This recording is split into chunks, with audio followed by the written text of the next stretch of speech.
What's up, everybody, and welcome to Season 2, Episode 16 of Anchor News Now. I'm Chloe Beckler. And I'm Amanda Duff. They're wrong. It's Episode 17, not 16. They're wrong. Let me fix it.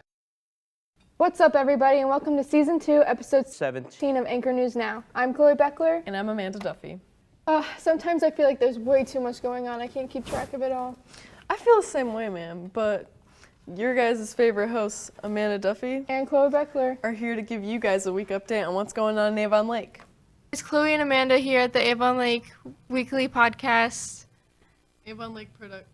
Avon Lake Productions Weekly Podcast. Yeah. It's okay.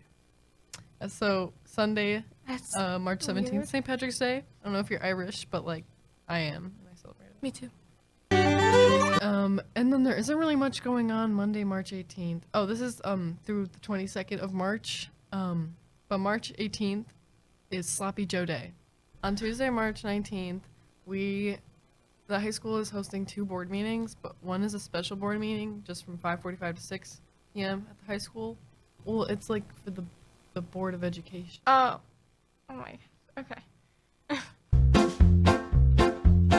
Wednesday, March 20th.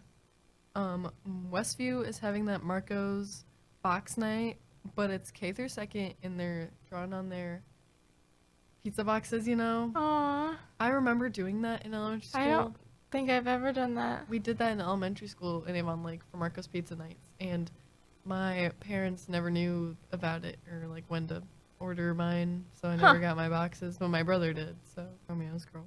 I love Marco's Pizza so much I could eat it, but my favorite has to be Little Caesars. I love Little Caesars so much, and it might be the worst pizza out there. So good to me. The end of the third quarter. So scary. I'm not ready. We got one more quarter not to ready. go. One more to go. I need to I'm get excited. her going. I have a lot of mixed emotions. Yeah. I know I'll miss high school when I'm out of it, but at the moment I'm ready to get out. You know? Wait. Did you hear ChatGPT went rogue? Really? What happened? Well, our tech specialist, Mike Dawes, has more information in this new episode of Month in Tech.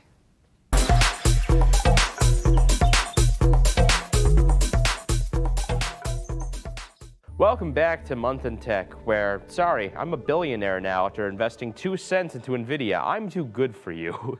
Yes, we will talk about NVIDIA's stock boom today because, oh boy, is that a large increase, but also some interesting stuff in the tech space otherwise. But yes, first, NVIDIA. No new stingy graphics cards to announce today. Instead, let's talk about NVIDIA's total stock boom, because in the past year, NVIDIA's stock has gained nearly 650% extra value. Starting around $200 last year, NVIDIA's stock was nothing particularly special. However, with the boom of AI and NVIDIA's technology powering nearly all of it, it's kind of a no-brainer that NVIDIA would become one of the speculations of a giant boom. Summer of last year, NVIDIA's stock rose into the 400s, effectively doubling shareholders' money. And that increase got gradually larger and larger before surging in early 2024. This last surge brought up the price to $800 and now ranges in the $900 range. Again, quadrupling stockholders' money. NVIDIA's market cap is now 3rd place, right below Microsoft and Apple and the 2 tech giants. Maybe they finally have enough money to produce graphics cards that actually work and don't cost nearly as much money. Who knows? Apple has been forced by the EU to open up their iPhones to things like sideloading and other app stores available on the web. This comes after an antitrust lawsuit in the EU that Apple actually lost. As a result of this, the formerly kicked-off game of Fortnite planned to return to the iPhone with the creator of Fortnite, Epic Games' own launcher. However, it appears that Tim Sweeney, the CEO of Epic Games, did a little too much bad-mouthing of Apple on Twitter, because late last week, Epic Games had their development account terminated. The reason it was terminated? Apple didn't like what Tim said about the iPhone on Twitter, which is honestly hilariously funny. Head of the App Store, Phil Schriller, said in a statement, "Your colorful criticism of our DMA compliance plan, coupled with Epic's past practice of intentionally violating contractual provisions with which it disagrees, strongly suggests that Epic Sweden does not intend to follow the rules." Phil then requested written assurance that Epic is going to act in good faith and explain why we should trust Epic this time, as if Tim Sweeney was running back to him after Apple escaped their toxic relationship. But Apple just wants to know this time that he's changed for the better, and it's not like last time. "I'm sorry, babe, I really mean it. I'm better now, I swear." Now for some fun AI stuff. It appears that ChatGPT had a bit of an oopsie this week as it started spitting out Spanglish and hysterically screeching about random things as if it was off of its robo-meds. Such as this example where a person was asking ChatGPT if it was okay for dogs to eat Honey Nut Cheerios because we should be trusting a robot with our dog's health, right? Anyways, it started spitting out some facts, but eventually it moved into just incoherent blabbering.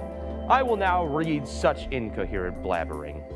For a deeper talk, a very few of these stapes might not cool the rush. Yet as it's a non-boon fare for year, and lay scalping the wane, if you chitty is taken to Lancer a grave for such merits, Snib Fawn and Karak are the game. Wise words spoken by ChatGPT, but yes, it was just an error that for some reason just caused constant rambling from the robot, and as hours later, it was fixed. And finally, a signal for the end of Xbox. Maybe.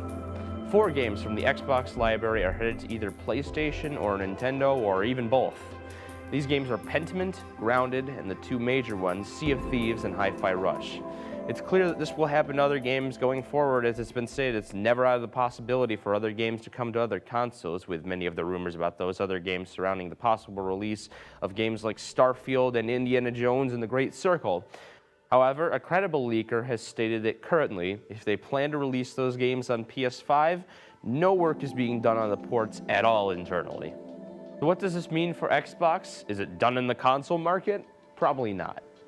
The reason was revealed by Sarah Bond, who stated this move was meant to gather funding to reinvest back into the Xbox ecosystem. The Xbox ecosystem includes things like the Xbox and PC with the Xbox for PC app. However, even now, support for Xbox is greater than ever as more and more games head the way of Xbox that weren't on it before, with the biggest surprise of lately being Final Fantasy XIV, one of the world's biggest MMOs, as well as other Square Enix titles. And one other major concern that was signaled was the possibility that Xbox would just leave the market forever, which was confirmed false, as it was stated that it was shown, even in certain documents, that the next generation Xbox is still in the works. However, this doesn't discount the fact that things can change pretty quickly, and depending on how well things go, the end of Xbox could be nigh. But that's all the time that I have for now. Come back next episode for the fall of PlayStation, and the fall of Nintendo, and maybe even the fall of mankind. Who knows? Point is, I'm saying goodbye and have a good day. Who do you think would win in a game? 2016 Chino Hills or 2020 Montverde? Isn't that Kane in them? Yeah, they would beat the brakes off of Chino Hills. Yeah, I totally agree. Montverde has a lot of current NBA players that get discussed in the latest episodes of Full Court Press with Jake Zick, Tyler Burke, and Carter Burke. Let's give it a look. Welcome back to our second episode of Full Court Press. I'm Tyler. I'm Jake. I'm Carter. And we're going to go over yesterday's games. We'll start with the Nuggets first. Jokic, 35-point triple-double with 17 boards. And Murray with a double-double with 26 points and 12 assists. Let's not forget Michael Porter Jr. with 19 points and 8 rebounds. So. Yeah, they were cooking Toronto. Yeah. They only beat them by 6, though. No, they were losing. They had to come back in the fourth quarter. No, I'm saying them specifically were. As a team, they only won. Congratulations to our men's bowling team on finishing runner-up in the state bowling championship. It was an astounding season for our Shoremen with a win after win against conference and statewide opponents. For more information on the Bowlers' great season, let's listen to reporter Jackson Ree's story on the Shoremen Bowlers. Congratulations to our men's bowling team on claiming second place in the state tournament. All the hard work put into their season had paid off for the Shoremen Bowlers. Coach Rich Williams coached them to runners-up, the highest a Lorain County team has ever made it in state.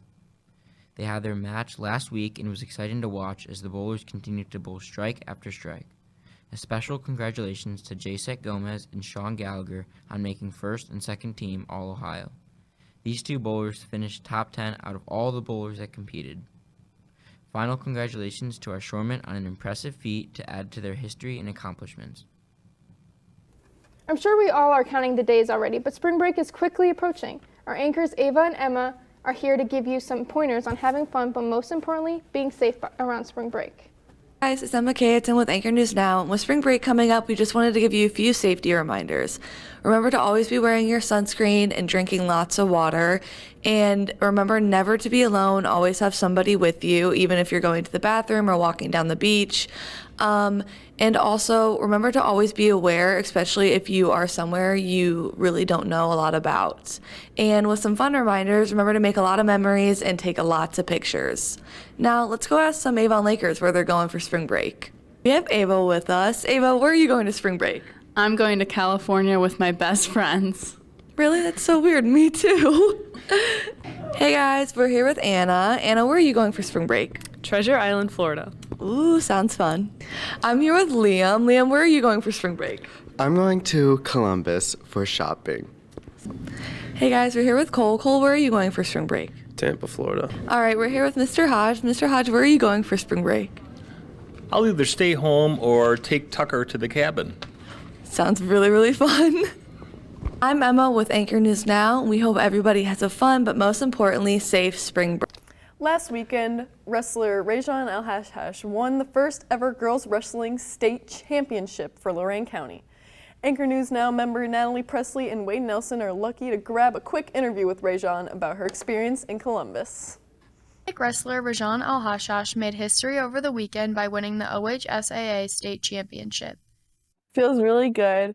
It's definitely like a rush of excitement. Super proud and I'm super happy with how my season went.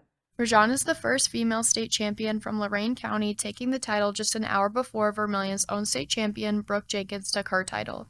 Hattie Rose Hobar, she's my drilling partner. She definitely inspired me to work harder, go out, do the morning runs, everything. After last year's runner-up finish, Rejan was determined to avenge that loss. In the match, Rejan won a tough battle over Gehenna Lincoln's Kylie Tibbs, resulting in a 14-10 decision. I went to a lot more camps, lifted more weights, and I think I took everything a little bit more serious this season, so I think that's what kind of made a difference. After the victory, Rejan was overcome with many emotions as it was a tremendous accomplishment for her, her coaches, and the Avon Lake community. Well, that's all for us. Thanks for tuning in, and remember you can watch this episode and many more on our YouTube channel, with new episodes every single week. And be sure to subscribe. For Anchor News Now, I'm Chloe Beckler. And I'm Amanda Duffy. See you in the next episode.